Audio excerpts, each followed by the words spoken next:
reconocemos el gobierno humano, esta ciudad, este estado donde ustedes viven, está organizado civil y socialmente.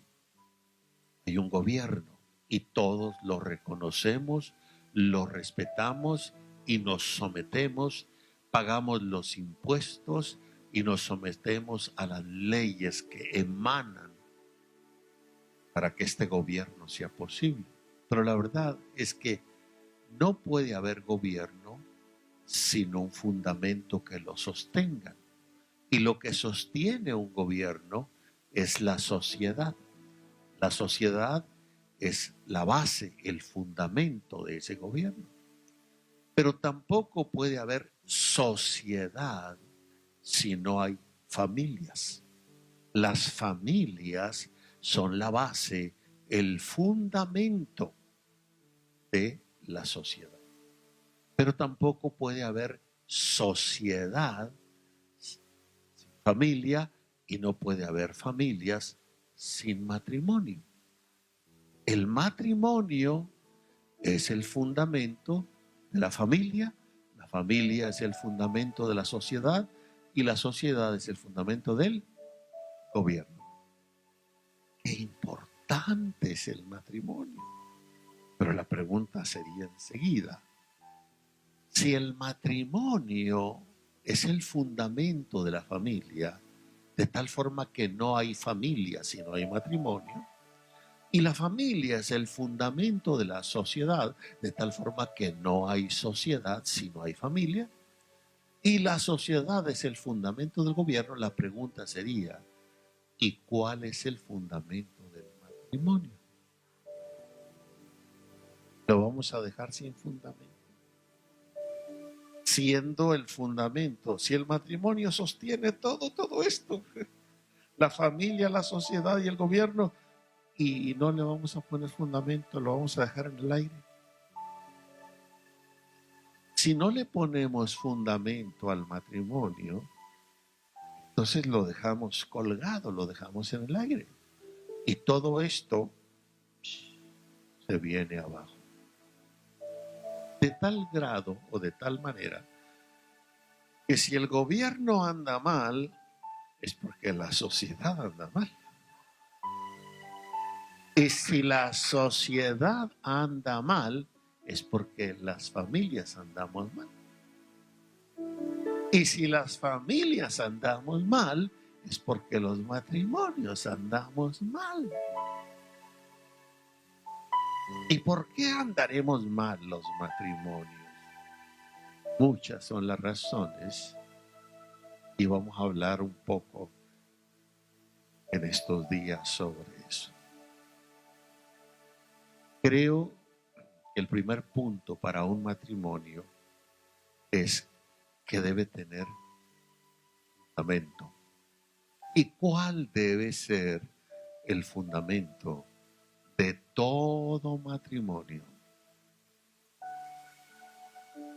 La respuesta es muy sencilla y lo que pasa es que no la hemos concientizado. Hay un versículo que todo cristiano conoce, 1 Corintios 3:11, porque nadie puede poner otro fundamento, el cual ya está puesto, y es Jesucristo. Pero alguien dice, ay, eso es hablar solo en términos religiosos. Jesucristo sabemos todos que es el fundamento de la iglesia, pero no del matrimonio. Y es ahí donde Satanás está muy interesado en limitar nuestro conocimiento y cegar en nosotros la realidad, la verdad de las cosas, con el afán de destruirnos. Si admitimos que Jesucristo es el fundamento, nadie puede poner otro fundamento, y Jesucristo es el fundamento de la iglesia. Veamos la iglesia. La palabra iglesia, que figura 114 veces en el Nuevo Testamento y que está en dos sentidos la palabra iglesia en la Biblia. Jesús la menciona en Mateo 16, 18. Sobre esta piedra edificaré mi iglesia. Está hablando de la iglesia en un sentido universal. Y podemos acomodar a Jesucristo como el fundamento de la iglesia universal. Pero en Mateo 18, 17 dice que si tu hermano tiene algo contra ti, ve con tu hermano. Si no te oyere, dilo a la iglesia, y si no oyere a la iglesia, tenlo por étnico y publicano. Y ese versículo menciona 2 veces la palabra iglesia, el verso 17 del capítulo 18. Y ahí la palabra iglesia tiene un sentido distinto al de Mateo 16, 18. En Mateo 16, 18 refiere a la iglesia universal del Señor. Pero en Mateo 18, 17 refiere a la iglesia local, a una iglesia local. Por ejemplo, ustedes aquí son miembros de una iglesia local. Nosotros somos miembros, mi esposa y yo, de una iglesia local diferente en El Paso. El apóstol Quiñones y quienes le acompañan son miembros de una iglesia local donde ellos están.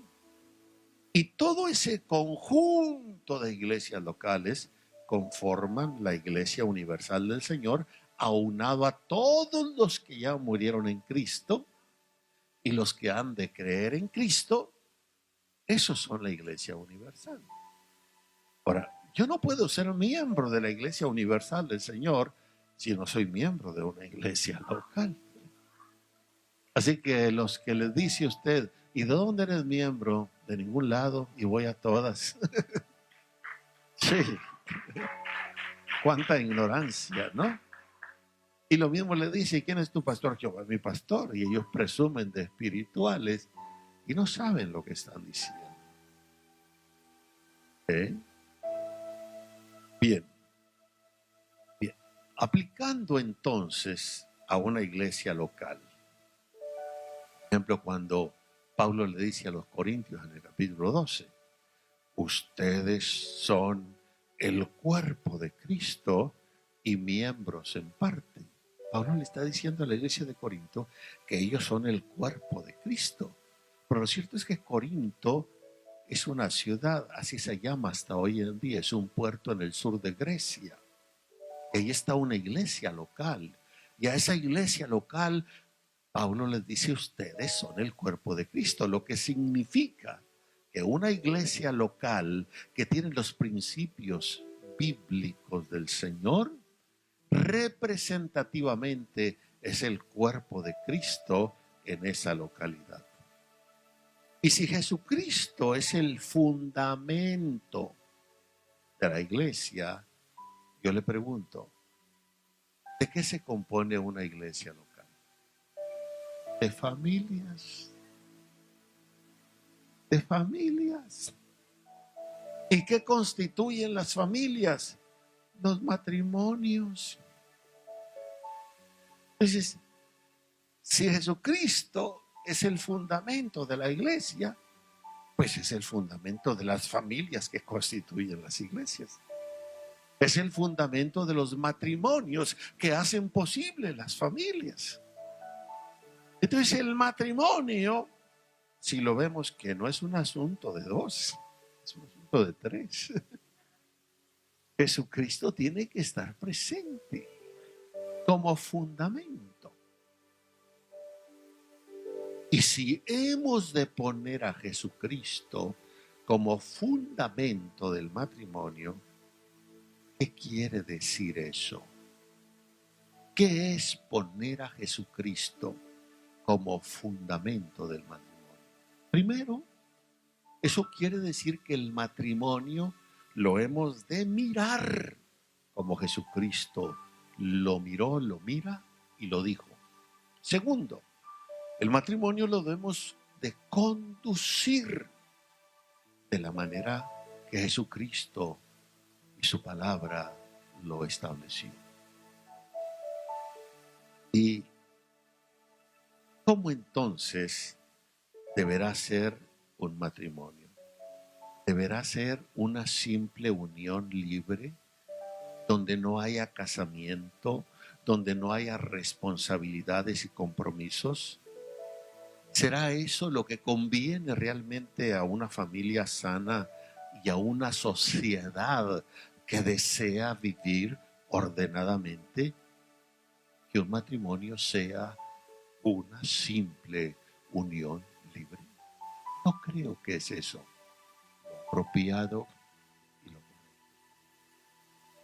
Tristemente, las estadísticas enseñan que en este país ya andamos entre el 50 y 50%.